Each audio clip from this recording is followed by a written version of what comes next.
bonjour, je suis très heureux de vous retrouver pour ce nouveau numéro du MAC sur School TV. 30 minutes sur la scolarité de vos enfants, à chaque fois des initiatives, qu'elles soient sur le plan local, national, voire même international, toujours avec Alix Nguyen. Salut Alix. Salut Patrice. Tout va bien? Tout va très bien. On est reparti pour une demi-heure d'émission, voici sans plus tarder le sommaire de ce MAC. Quand la lecture fait de la résistance auprès des jeunes, et c'est vrai qu'au vu des chiffres inquiétants, nombreuses sont les initiatives pour tenter d'inviter les élèves à lire un peu, beaucoup, voire passionnément. On fait le point dans un instant avec nos invités. Comment passer du faire lire au aimer lire? C'est là tout l'enjeu, c'est là le plus important. Vous allez voir que certains auteurs, certains éditeurs redoublent d'imagination, bousculent carrément les codes. Avec quel résultat? Là aussi, on verra ça dans un instant. Et puis, il y aura bien sûr au programme de ce MAG la loupe. La loupe, c'est avec Alix. Oui, je vous parle du dispositif des livres à soi. Dans un instant, c'est parti. Et les invités de cette émission, je vous les présente via Skype. Bonjour Aya. Aya Bouk, comment allez-vous? Ça va très bien, et vous? Oh, ça commence très bien cette émission. Hein. Vous êtes jeune et talentueuse, 20 ans. Ça commence bien. Vous allez bien? Ça va. Queuse, qu'est-ce qu'une booktokeuse et vous faites ça depuis combien de temps? Ça fait à peu près 1 an et demi que je présente ma passion sur les réseaux sociaux, essentiellement sur TikTok et sur Instagram. Et booktokeuse, c'est une influenceuse, mais du côté booktok, donc book et talk, donc livre et TikTok. L'influenceuse 2.0. Et effectivement, ça attire pas mal de jeunes à la lecture. C'est là tout l'objet, effectivement, de notre émission. On en parle dans un instant. Stéphane Pilet via Skype. Bonjour Stéphane, merci d'être avec nous. Ancien journaliste, auteur de Faille Royale, auteur aux éditions DTC. Merci d'être avec nous. Vous allez bien? Et ça va très bien, merci beaucoup de votre invitation. Et je crois que vous connaissez très bien notre troisième invité, David Téné, qui est votre éditeur, l'un de vos éditeurs. Bonjour David. Bonjour. Merci d'être là, éditeur de livres, de jeux vidéo et fondateur du guide du jeu vidéo. Ça date de quand? La première édition. Les premières éditions est sortie en 2004. C'est un annuaire de professionnels qui permet de trouver les entreprises de jeux vidéo, mais aussi les écoles, les formations. Et ça a beaucoup servi aux étudiants qui cherchent un stage, par exemple. D'accord. Aya, comment est née cette passion pour la lecture?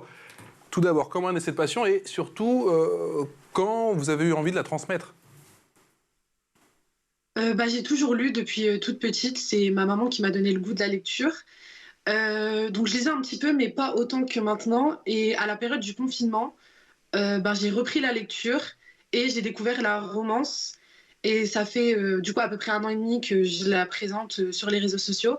Et ce qui m'a donné envie de partager ma passion pour la lecture, c'est le fait que dans mon entourage, il n'y a pas beaucoup de personnes qui lisent. Du coup, j'avais envie de pouvoir discuter de mes lectures, de trouver des conseils aussi en matière de recommandations de livres. Et c'est venu comme ça. Et BookTok version Aya Books, ça donne ça. Je pense que je vous ai jamais vraiment parlé de mes livres préférés, mais c'est mes chouchous, ils ont une place spéciale dans mon cœur. En premier, on a Say You Swear, il est traduit en français. Et ce livre, c'est vraiment... En mode, quand je l'ai lu, j'ai pleuré. Déjà, il y a des plot twists, on s'ennuie pas. Et c'est un peu une histoire de sentiments non réciproques. On suit Ariana, et Ariana elle a toujours été amoureuse du meilleur ami de son frère. Et au même moment, elle rencontre Noah Riley. Et Noah Riley, c'est un joueur de football qui est dans sa fac et qui va devenir son ami. C'est Noah Riley, en fait, il est incroyable. With Me, bientôt traduit en français chez Juno Publishing, donc vous allez plus avoir d'excuses pour pas le lire, en fait. Dans cette histoire, on suit Mia, et Mia, en fait, après un autre débordement, ses parents l'envoient dans une université un peu académie assez spéciale, et en fait, ils se rendent compte qu'elle ne ressent strictement rien, et là-bas, elle va rencontrer Oli, et Oli, lui, à l'inverse, ressent tout. La relation entre les deux personnages, c'est pépite. Voilà l'extrait avec Aya. Aya, quelle est la particularité de ce format BookTok sur TikTok et sur Insta? Il y a un ton? Il y a un temps qu'il ne faut pas dépasser? Pas spécialement. Enfin, je sais que personnellement, je suis plus à l'aise sur BookTok parce que je peux m'exprimer oralement et rentrer plus dans les détails. Et je trouve que ça me restreint moins pour donner mon avis et donner envie à des personnes de découvrir d'autres livres. Justement, qui vous a transmis ce virus de la lecture? Vous avez parlé de votre maman. Il y a d'autres personnes, justement, qui vous ont encouragé à lire et à transmettre votre passion? J'ai toujours été plus littéraire, que ça soit à l'école. J'ai découvert les classiques. Plus jeune, je lisais tout ce qui était Hunger Games, Divergente. Et pendant la période du confinement, je m'ennuyais, je savais pas quoi faire à côté des cours.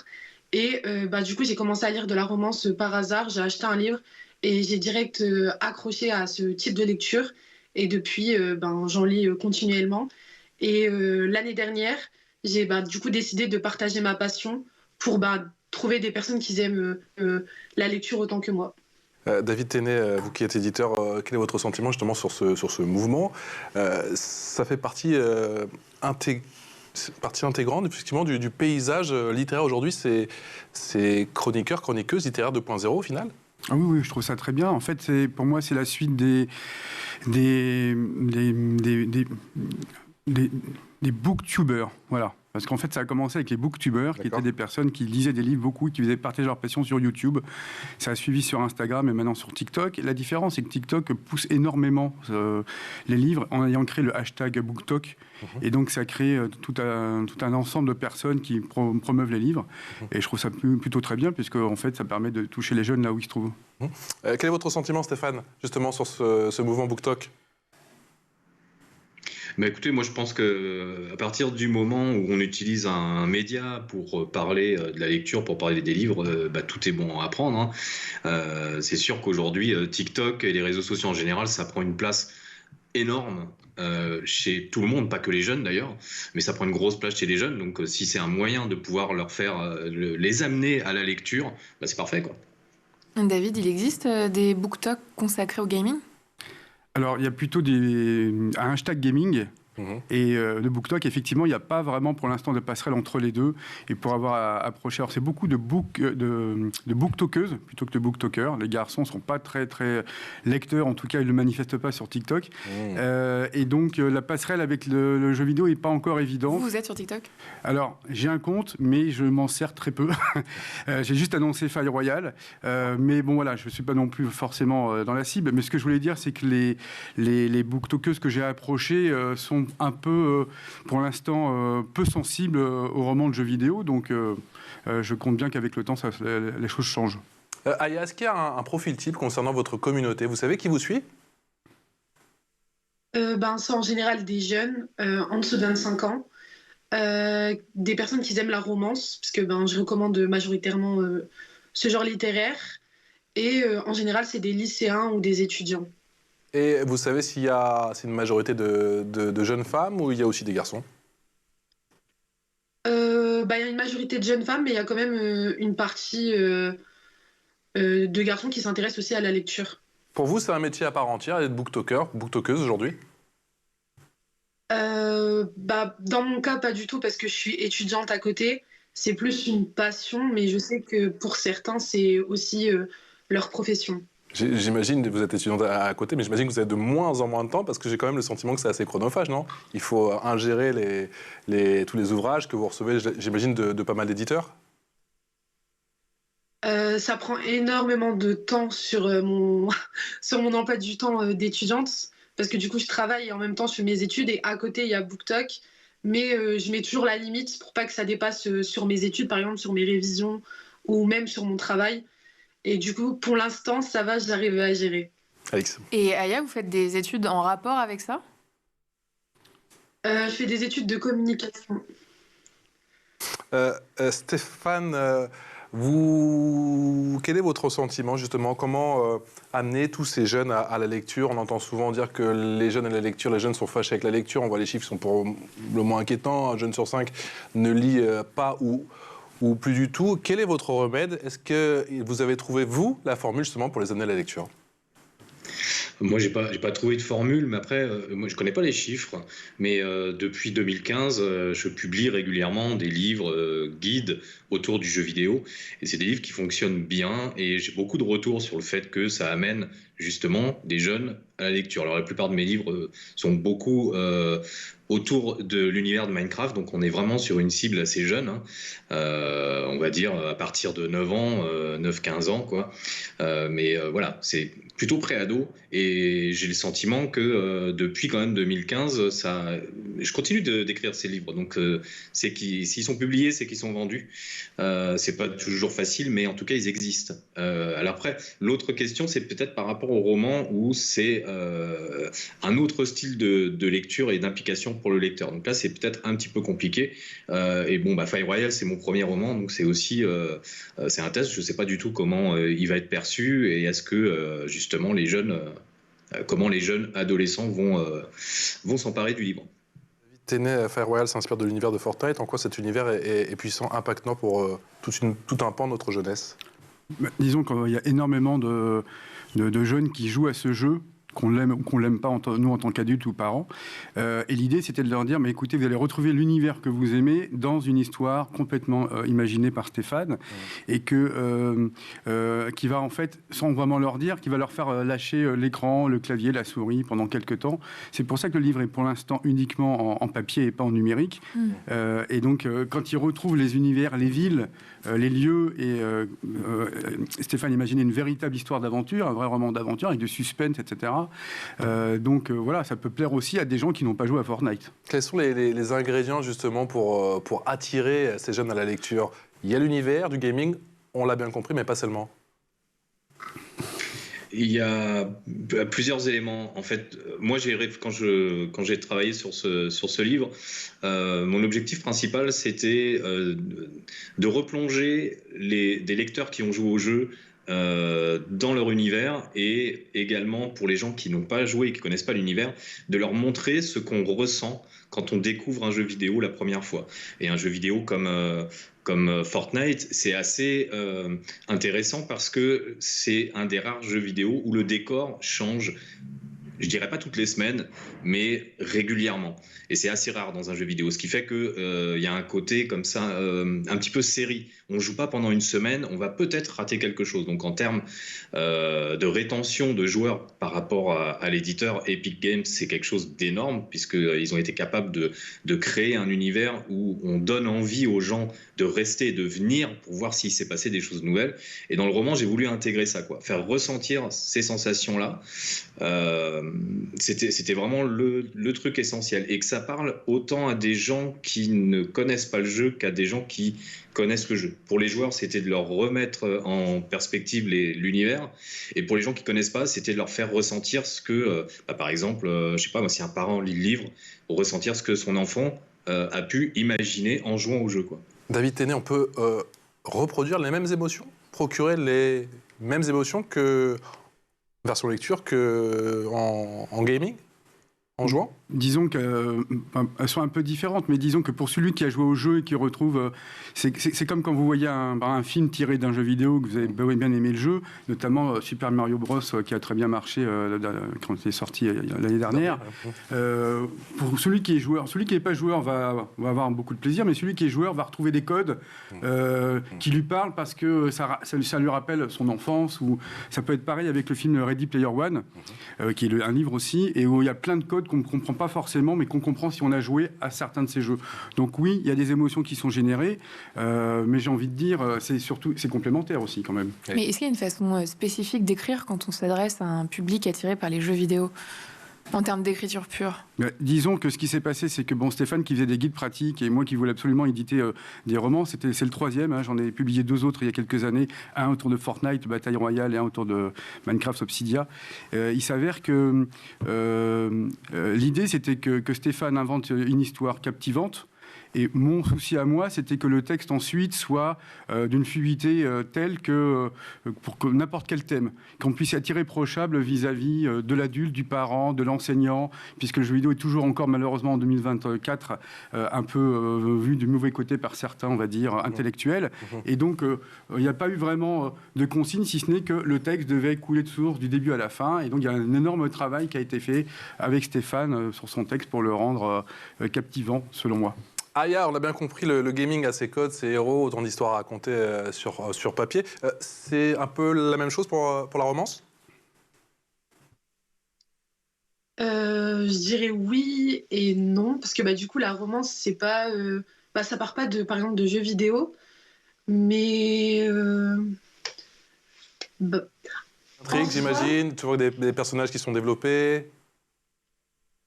En fait, on pense souvent que la romance, il y a certaines personnes qui ne le considèrent pas comme de la vraie littérature, mais finalement, l'histoire, elle est autant développée, les personnages également, ils ont une psychologie, une histoire, etc. Et je trouve que le travail d'écriture d'une romance, c'est hyper important, et il y a énormément de travail de recherche et de réalisation aussi.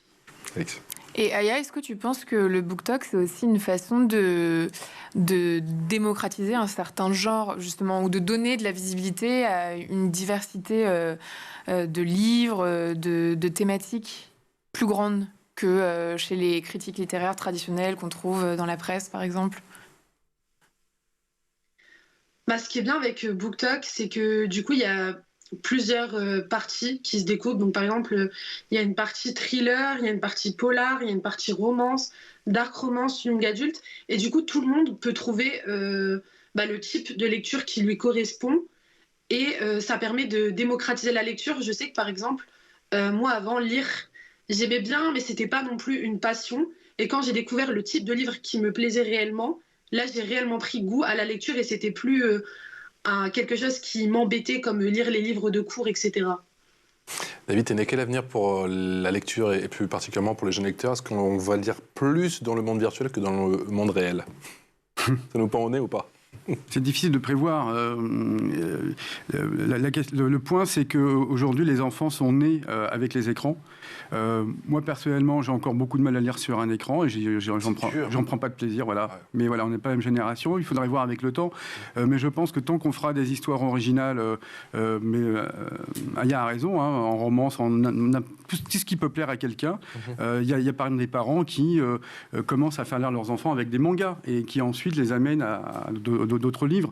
Moi, je voudrais juste dire, ce qui m'a donné l'idée de faire ces romans-là, c'est qu'en 97, l'attaché de presse de Sega, j'étais jeune journaliste, jeune journaliste de jeux vidéo, c'est comme ça que j'ai connu Stéphane, m'avait offert un livre de Christian Lehmann qui s'appelle Nos Passaran.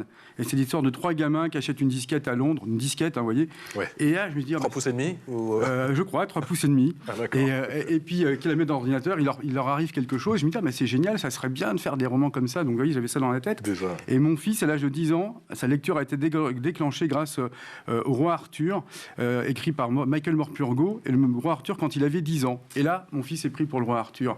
Et je me suis dit, il faut faire des romans où l'enfant peut s'identifier grâce aux héros, grâce aux univers qu'il connaît, qui lui sont familiers. Et c'est de là qu'est partie mon envie.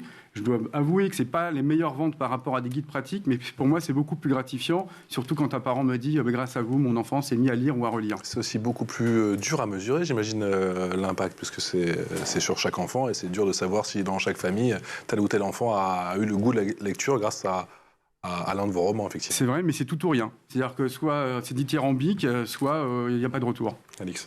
Mais qu'est-ce que vous pensez de cette idée selon laquelle les jeux vidéo empêchent de lire, que les deux ne sont pas forcément compatibles?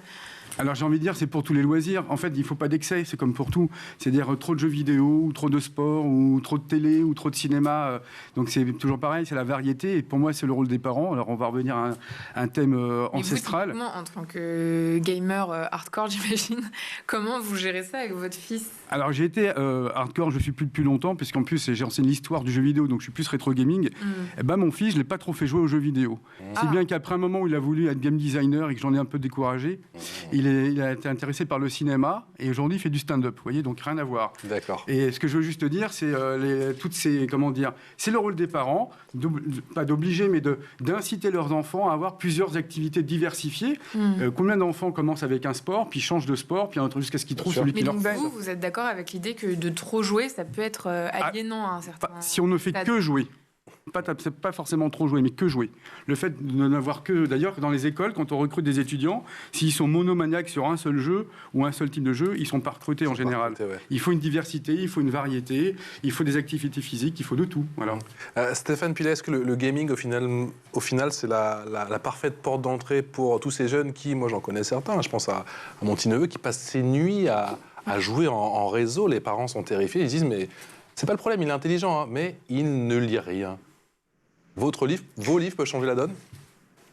Je ne sais pas si le livre peut changer la donne. J'imagine que un joueur de Fortnite qui tombe dessus, il va prendre potentiellement, j'espère, du plaisir à se replonger dans cet univers, même s'il y a une histoire qui n'a rien à voir avec Fortnite, en fait.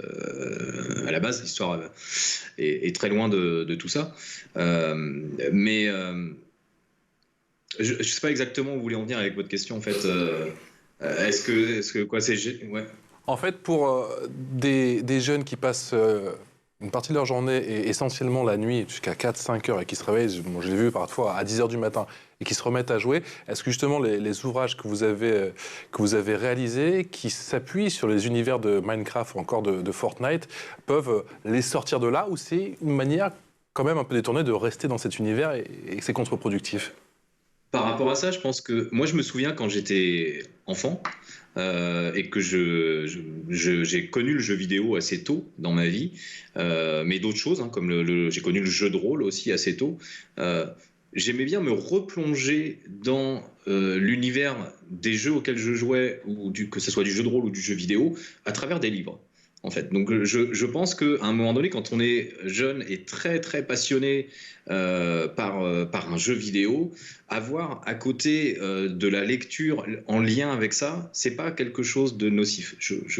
De toute façon, on n'est plus sur le même support. À partir du moment où cet enfant est en train de lire quelque chose ou de regarder un documentaire sur un jeu vidéo, il est plus dans la même démarche. Il est plus en train de jouer, il s'intéresse en fait aux médias. Donc là, comme disait David, la vraie problématique, c'est effectivement de passer sa vie sur un seul jeu et voilà, à moins de vouloir faire de l'e-sport, parce qu'aujourd'hui c'est une vraie catégorie aussi. Voilà, ça devient compliqué. Il faut diversifier ses loisirs, il faut diversifier ses lectures aussi, ses films. Il ne faut pas regarder que des blockbusters, il ne faut pas lire qu'un seul type de roman, il ne faut pas jouer qu'un seul type de jeu vidéo. Et la réponse était très claire. C'est l'heure de la loupe d'Alix.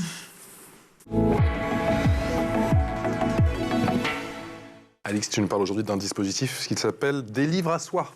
Oui, un dispositif du gouvernement initié en 2015 à Clichy, un projet de parentalité dont l'objectif est de favoriser les liens entre les parents et leurs tout-petits à travers la lecture. Ce programme s'adresse pour l'essentiel aux parents résidant dans les quartiers prioritaires, avec une attention particulière pour ceux qui éprouvent eux-mêmes des difficultés en matière de lecture. D'après les derniers chiffres du ministère de la Culture, ils datent de septembre 2023. Le projet est déployé dans 207 quartiers, dont 130 quartiers considérés comme prioritaires, répartis dans 143 villes. On écoute les retours de maman à Chalon-sur-Saône, c'était l'année dernière. Au fait, j'ai l'habitude de venir ici à la maison du quartier et c'était à la crèche de mon deuxième enfant qu'on m'avait proposé de venir à la télé. Et puis en venant, j'ai découvert que c'était un atelier riche. Ça m'a permis de connaître non seulement les intervenants et de découvrir aussi des livres qu'on nous propose à chaque atelier. Il y a plusieurs livres intéressants, donc le moment venu, on fera le choix. Moi, ça fait 5 séances que j'ai fait là et que j'ai pas loupé. C'est pour ça que j'ai continué, ça m'a plu pour les enfants et pour leur apprendre les choses. Puis en plus, il y a des livres pour jouer, ce qui est pas mal. Pour apprendre, jouer. Comme j'ai une dyslexie, c'est vrai que ça leur apprend mieux à lire, à écrire. Parce que moi, j'ai des difficultés à écrire et c'est pas évident. Moi, j'utilise beaucoup les livres pour faire mes courses, des fois les catalogues, pour écrire comme il faut parce que j'ai du mal. Sinon, c'est bien pour les enfants.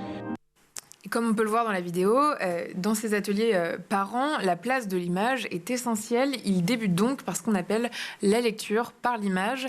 Ces ateliers sont animés par des professionnels du champ social et éducatif. L'idée est de démystifier l'objet livre et de transformer les parents en conteurs. Ils sont encouragés à s'approprier les livres pour ensuite les partager avec leurs enfants.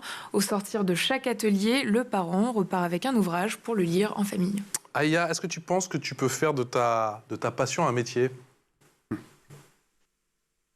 Je pense, mais c'est pas dans mes projets. J'aimerais bien travailler dans le monde de l'édition, mais plus en tant que, l'arrière du décor, plus attaché de presse ou même libraire. Mais je pense pas faire de BookTok mon métier plus tard. Ça peut te servir en tout cas d'un tremplin. Je connais un éditeur, il y en a un en plateau, mais je n'en dis pas plus. Que te disent tes parents ? Est-ce qu'ils t'encouragent justement dans ta démarche ? Ils t'encouragent à lire. Aujourd'hui, ils t'encouragent à faire le maximum de BookTok ? Moi, dans mon cas, je sais que ma maman, elle m'a toujours poussée à faire ce que j'avais envie de faire. et partager ma passion. Je sais que ça me permet, par exemple, d'être plus à l'aise pour m'exprimer à l'oral. Enfin, je sais que BookTok, ça m'a permis de développer cette compétence. Et je sais que si, par exemple, par la suite, je sais pas, je voudrais en faire mon métier, et ben tant que ça me passionne et qu'elle voit que je mets des efforts dedans, etc., je pense qu'elle me pousserait à faire ce qui me plaît avant tout et de faire un métier dans lequel je suis épanouie et heureuse. Ce que pense ta maman, est-ce qu'on sait ce qu'en pensent tes professeurs? Ils sont au courant? Y a une partie de mes professeurs qui sont au courant.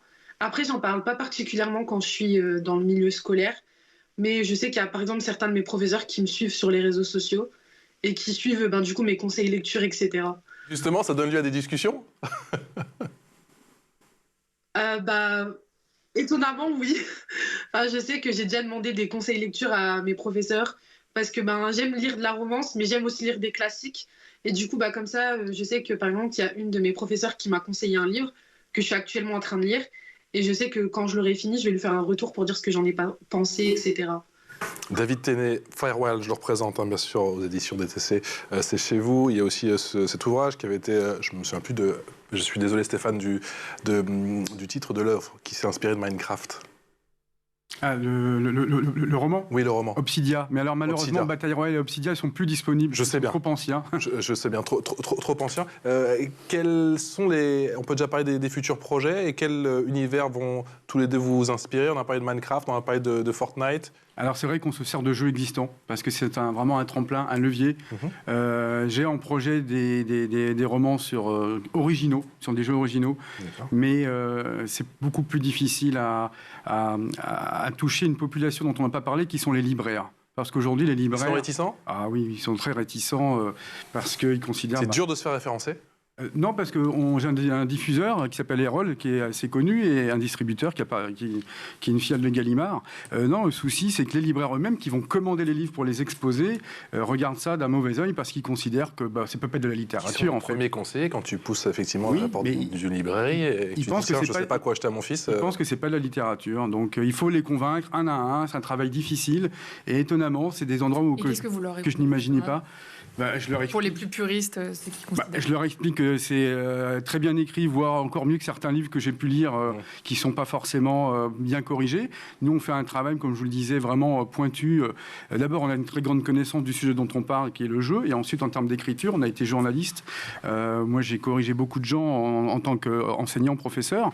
Et donc, on a vraiment à cœur de faire un texte de qualité. Donc, j'attends les critiques avec impatience, avec plaisir. Et en fait, une fois que les gens lisent le livre, j'ai pour l'instant aucune critique sur les romans qu'on a publiés. Stéphane Pilet, qu'est-ce que vous avez envie de dire aux libraires? C'est bien écrit, c'est bien pensé, l'intrigue est top, il leur faut quoi de plus? Moi, je pense qu'il y a...